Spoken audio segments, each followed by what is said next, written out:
الحمد لله كفى وسلام على عباده الذين اصطفى أما بعد أعوذ بالله من الشيطان الرجيم بسم الله الرحمن الرحيم لقد كان في رسول الله أسوة حسنة صدق الله العظيم۔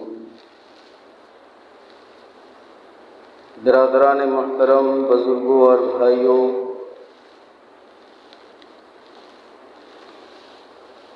ہمارے آقا جناب محمد عربی صلی اللہ علیہ وسلم کی ذات گرامی ہمارے لیے آئینہ ہے۔ آپ کی پوری حیات طیبہ امت محمدیہ کے لیے خصوصاً اور پوری انسانیت کے لیے عموماً جو ہے ایک آئینہ ہے۔ آپ صلی اللہ علیہ وسلم نے جو کچھ احکامات لوگوں کو بتلایا ہے، اس عمل کو عملی طور پر کر کے بھی بتلایا ہے اور دکھلایا ہے۔ بزرگ اور دوستو، میرے آقا صلی اللہ علیہ وسلم نے اپنی امت کے ایک ایک مرض کو پکڑ کر اس کا علاج بتلایا ہے اور اس کی شفا یابی کی دوائی بھی ساتھ میں بتلائی کہ یہ بیماری تمہارے اندر پیدا ہو گئی ہے اور اس بیماری کو دور ہمیں کس طرح کرنا ہے، کون سی دوائی ہے جس کے ذریعے سے وہ اندرونی اور روحانی بیماری ہماری ٹھیک ہو سکتی ہے۔ چنانچہ نبی کریم صلی اللہ علیہ وسلم کا ارشاد گرامی ہے کہ 3 علامتیں ہیں، 3 نشانیاں ہیں جس کی وجہ سے ایک مومن جو ہے منافق ہو جاتا ہے۔ پوری زندگی وہ بندہ مومن اپنے آپ کو مسلمان اور مومن سمجھتا رہتا ہے، مگر اللہ کے رجسٹر میں اس کا نام منافق میں شمار کیا جاتا ہے۔ اس لیے پیارے آقا صلی اللہ علیہ وسلم نے اس بیماری کو ختم کرنے کے لیے، دور کرنے کے لیے، اس بیماری سے بچنے کے لیے تشخیص فرما کر اس کا علاج اور دوائی بھی بتلا دی ہے کہ اگر تم چاہتے ہو کہ ہمارا ایمان مضبوط ہو جائے، ہم کامل مومن بن کر دنیا میں رہیں اور اللہ کے یہاں بھی کامل مومن بن کر جائیں ہم، تو یہ بیماریاں جو تمہارے اندر پیدا ہو گئی ہے، ان کو دنیا ہی میں تمہیں جو ہے صاف کر لینا ہے، اس کا علاج کروا لینا ہے۔ تو فرمایا کہ جس بندہ مومن کے اندر یہ 3 چیزیں پائی جائیں گی تو اس کے اندر جو ہے منافقت پائی جائے گی، اللہ کے یہاں اس کا منافقوں کے فہرست میں نام جو ہے شمار کیا جاتا ہے۔ پہلی علامت اور پہلی نشانی کیا ہے؟ وہ یہ ہے کہ بندہ مومن جب بھی بولتا ہے تو وہ جھوٹ کا استعمال کرتا ہے، کثرت سے جھوٹ بولتا رہتا ہے۔ اب بزرگ اور دوستو، ہم اور آپ خود ہی اپنے گریبان میں منہ ڈال کر جھانک کر دیکھ لیں کہ کن کن لوگوں کے اندر یہ بیماریاں موجود ہیں۔ حالانکہ یہ کوئی بڑی بیماری نہیں ہے، اس کو چھوڑنا کوئی مشکل کام نہیں ہے، لیکن ہم نے عادت بنا لیا ہے اور دنیا چمکانے کے لیے، پیسے کمانے کے لیے ذرا سی بات پر جو ہے ہم جھوٹ بول دیتے ہیں، اور کبھی کبھی تو ایسا بھی ہوتا ہے کہ بغیر مفاد کے بھی جھوٹ بول جاتے ہیں۔ یہ جو جھوٹ کی مشینیں ہمارے پاس آ گئی ہے، جسے موبائل کہتے ہیں، ذرا سی بات پر جو ہے ہم جھوٹ بول جاتے ہیں۔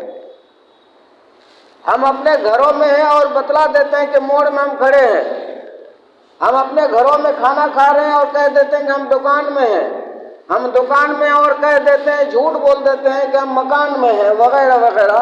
یعنی یہ جھوٹ کی مشینیں جو آ گئی ہے، چونکہ وہ تو دیکھ نہیں رہا آپ کہاں پر ہے، تو آسانی کے ساتھ جو ہے جھوٹ کو استعمال کر ڈالتے ہیں، جس میں نہ دنیا کا فائدہ ہے نہ دین کا فائدہ ہے۔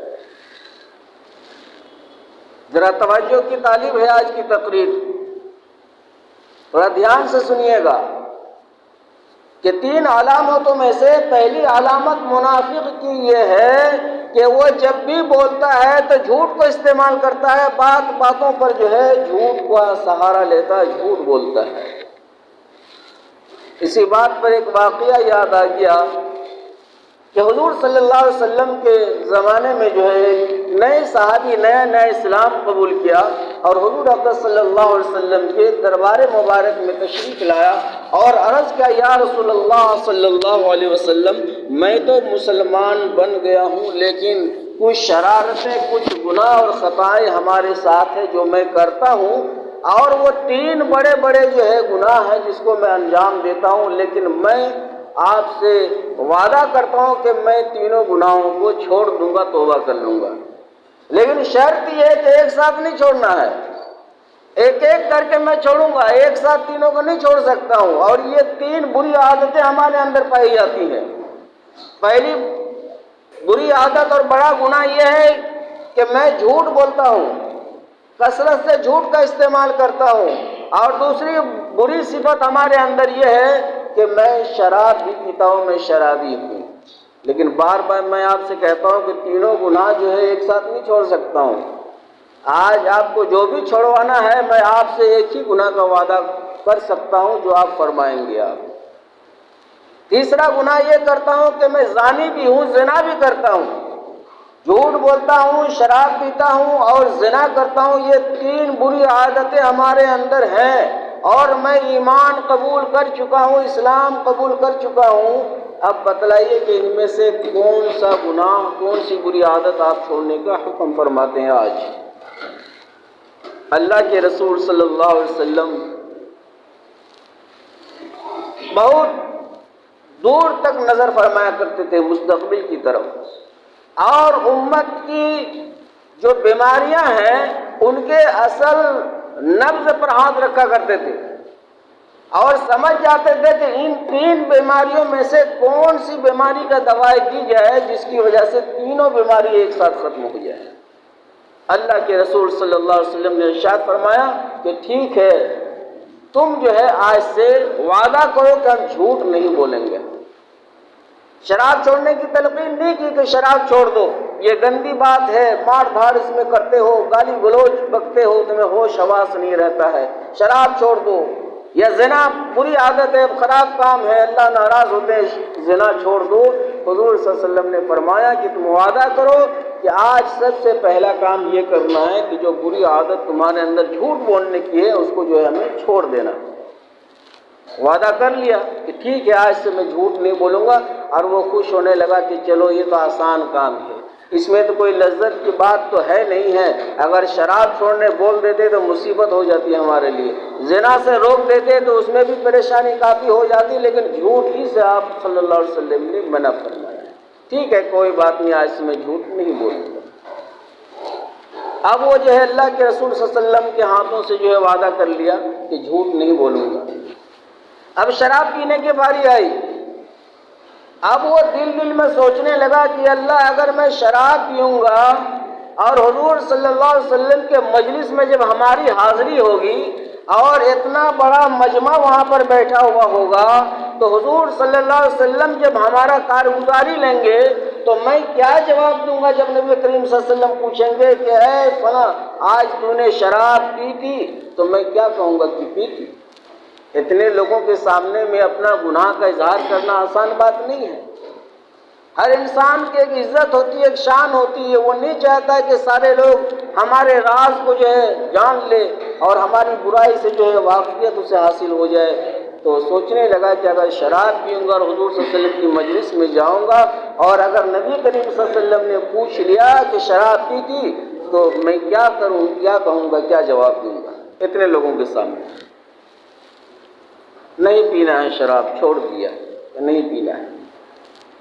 زنا کی باری آئی تو یہی بات سوچنے لگا، دل میں وہ غور فکر کرنے لگا کہ یہ تو شراب سے بھی بدترین عمل ہے اور یہ عمل بہت ہی گھناؤنا ہے۔ حضور اقدس صلی اللہ علیہ وسلم کی مجلس میں جب ہماری حاضری ہوگی اور نبی کریم صلی اللہ علیہ وسلم پوچھ لیں گے کہ تم نے آج زنا کیا تھا تو میں کیا جواب دوں گا؟ کہ ہاں یہ کالا کرتوت میں کر کے آیا ہوں، یہ کیسے ہو سکتا ہے؟ اتنا بڑا مجمع اور مسجد نبوی کے اندر اللہ کے گھر میں اللہ کے رسول صلی اللہ علیہ وسلم بیٹھے ہوئے ہوں گے اور ان کو جواب ہم کیسے دیں؟ زنا سے بھی رک گیا، جھوٹ بھی چھوڑ دیا، شراب بھی چھوڑ دیا، زنا بھی چھوٹ گیا اپنے آپ۔ تو یہ ہمارے نبی کریم صلی اللہ علیہ وسلم کا اسوہ حسنہ تھا، جو آپ صلی اللہ علیہ وسلم امت کے نبض کو پکڑ کر جو ہے اس کے صحیح تشخیص اور علاج فرمایا کرتے تھے، اور علاج اور دوا بھی بتلایا کرتے تھے۔ تو منافقوں کی جو ہے پہلی علامت اللہ کے رسول صلی اللہ علیہ وسلم نے ارشاد فرمایا کہ جھوٹ بولنا، بات بات پر وہ جو ہے جھوٹ کا استعمال کرتا۔ دوسری علامت ارشاد فرمایا کہ وہ وعدہ خلافی کرتا ہے۔ اس میں بھی ماشاءاللہ ہم لوگ بہت آگے ہیں، الا ماشاءاللہ 100% میں 2-4 آدمی ہی ایسے نکلیں گے کہ جو اپنے وعدہ کے پکے نکل آتے ہیں، ورنہ اکثر و بیشتر خاص کر کے ہمارے نوجوان جو ہے وعدہ خلافی کرتا ہے۔ اور یہ مجھے مشاہدہ بھی ہے اور تجربہ ہے، کیونکہ میں بھی کاروبار کرتا ہوں۔ کیا ضرورت ہے جھوٹ بول کر کے، وعدہ خلافی کر کے اپنے آپ کو منافقت میں شمار کرنا؟ کیا ضرورت ہے وعدہ خلافی؟ اس کو تفصیل سے بتلانے کی ضرورت نہیں، ہر آدمی کو معلوم ہے کہ ہم لوگ کس طرح وعدہ خلافی کرتے ہیں۔ ہمارے نبی کی تعلیم اور عملی ثبوت کیا ہے کہ آپ صلی اللہ علیہ وسلم اپنے وعدے کے کتنے پکے اور سچے تھے۔ ایک شخص سفر میں آپ صلی اللہ علیہ وسلم کے ساتھ جو ہے کہیں جا رہا تھا، ایک بڑا سا درخت جو ہے گھنا درخت آیا، اس میں بڑا سایہ تھا، اس میں آپ صلی اللہ علیہ وسلم ٹھہر گئے۔ تو وہ شخص جو وہ صحابی رسول کہنے لگا کہ یا رسول اللہ، میرا بستی جو ہے، میرا گاؤں بالکل قریب میں ہے، آپ ذرا سا ٹھہر جائیں، میں فوراً جو ہے اپنے گھر سے لوٹ کر کے آتا ہوں، پھر آپ کے ساتھ سفر شروع کروں گا۔ آپ صلی اللہ علیہ وسلم اس درخت کے نیچے بیٹھ گئے، چھاؤں میں ٹھہر گئے، اس کا انتظار کرنے لگا۔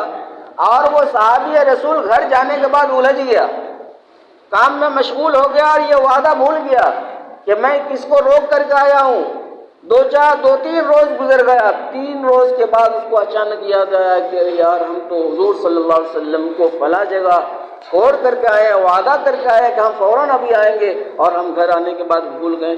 3 روز کے بعد جب وہ شخص اس جگہ پر پہنچتا ہے تو دیکھتا ہے کہ ہمارے نبی صلی اللہ علیہ وسلم وہاں پر موجود بیٹھے ہوئے ہیں۔ جب ملاقات ہوئی کہ یا رسول اللہ صلی اللہ علیہ وسلم سے بڑی غلطی ہو گئی، خطا ہو گئی، بہت بڑا گناہ سرزد ہو گیا کہ میں آپ کو بول کر کے آ نہیں سکا، 3 روز گزر گیا اور 3 روز آپ کو مشقت میں ڈال دیا۔ میرے نبی نے کچھ نہیں فرمایا، صرف ارشاد فرمایا کہ تم نے مجھے بڑی تکلیف میں ڈال دیا۔ آج کسی کو بلا کر کے 1 منٹ انتظار کرتے ہیں اور اس کے بعد دوسری جگہ بھاگ جاتے ہیں، وہ آ کر معلوم کرتا ہے فلاں صاحب یہاں پر آئے تھے، فلاں صاحب یہاں ہے نہیں۔ تو پہلی علامت جھوٹ بولنا منافق کی، اور دوسری علامت کیا ہے؟ وعدہ خلافی کرنا، اور تیسری علامت یہ ہے امانت میں خیانت کرنا۔ اس میں بھی ہم لوگ بہت ماہر ہیں۔ اگر کوئی کسی کو پیسہ رکھنے دے تو اس میں تو کوئی باتیں نہیں ہے خیانت کرنے کی، فوراً ہضم کر لیں گے، استعمال کر لیں گے، خرچ کر دیں گے۔ اور پیسہ، مال و دولت ہی امانت صرف نہیں ہے۔ بہت سارے لوگ سوچیں گے کہ چلو ہم کو تو کوئی پیسہ رکھنے دیتا نہیں تو اس حکم سے ہم باہر ہیں۔ امانت کا مطلب یہ ہے کہ کوئی بھی ایسی چیز جو راز کی ہے اور آپ کے رشتہ دار، آپ کے دوست یار آپ کو صرف بتایا ہے، وہ دوسرے کو نہیں بتایا، مگر اس بات کو آپ نے دوسرے کے سامنے میں راز کو فاش کر دیا، یہ بھی امانت میں خیانت ہے۔ اب میرے محترم بزرگ اور دوستو، اس میں ذرا ہم لوگوں کو غور کرنا ہے کہ یہ منافقوں کی علامت ہے۔ اور کامل مومن وہی انسان ہوگا جس کے اندر یہ تینوں چیزیں نہ پائی جائے، اور جس بندہ مومن کے اندر یہ 3 چیزیں پائی جائے گی تو اس کا ایمان نامکمل ہوگا، ایمان کا شرائط اس کا نہیں پایا جائے گا۔ جب ایمان ہمارا نامکمل تو یہ نماز، یہ روزہ، یہ لمبی لمبی تسبیحات، یہ اللہ کے راستے میں نکلنا، اسی طرح زیارت بیت اللہ کرنا، انفاق فی سبیل اللہ، ساری چیزیں جو ہمارے بیکار ہو جائے گی، کیونکہ ان تمام عبادتوں کے لیے ایمان شرط ہے۔ بے ایمان لوگ اگر یہ سارے کام کریں گے تو اس پر ثواب مرتب نہیں ہوگا۔ پہلے اللہ پر ایمان لانا ضروری ہے، کامل مومن ہونا ضروری ہے، پھر یہ عبادات جو ہے ہمارے کام آئیں گے، ورنہ یہ سارے جو ہے ہمارے منہ پر مار دیا جائے گا۔ تو بزرگ اور دوستو، ہم کوشش کریں، بار بار میں کہتا ہوں کہ اگر ہم کوشش کریں کہ اللہ ہمیں جھوٹ نہیں بولنا ہے، اے اللہ ہمیں جو ہے وعدہ خلافی نہیں کرنا ہے، اے اللہ ہمیں جو ہے امانت میں کسی کی خیانت نہیں کرنا ہے، یہ کوئی بڑی بیماری نہیں ہے، یہ سب کوئی بڑا کام نہیں ہے کہ ان کو چھوڑنے کے لیے لاکھوں کروڑوں کا خرچ کرنا پڑے گا، ایسی کوئی بات نہیں ہے۔ ہماری شریعت، ہمارا دین بالکل آسان ہے، دین یسرن، ہمارا دین جو ہے مذہب ہے بالکل آسان ہے، لیکن جب اس پر ہم چل کر دیکھیں گے تب بات سمجھ میں آئے گی۔ اس لیے میرے محترم بزرگ اور دوستو، ہمیں چاہیے کہ ہم رسول اللہ صلی اللہ علیہ وسلم کے طریقے پر اپنی زندگی گزاریں، اور ہمارے نبی صلی اللہ علیہ وسلم نے جن باتوں پر عمل کرنے کے لیے کہا ان کو جو ہے اپنے گلے سے لگا لیں، جن باتوں سے منع کیا ہے ان کو جو ہے ہم بالکل چھوڑ دیں، اور اپنی زندگی کے اندر اللہ اور اللہ کے رسول کے احکامات کو لائیں، تاکہ ہمیں دنیا میں بھی کامیابی ملے اور آخرت میں بھی کامیابی ملے۔ اللہ پاک ہم تمام لوگوں کی ان تمام باتوں پر عمل کی توفیق عطا فرمائے۔ وآخر دعوانا الحمدللہ رب العالمین۔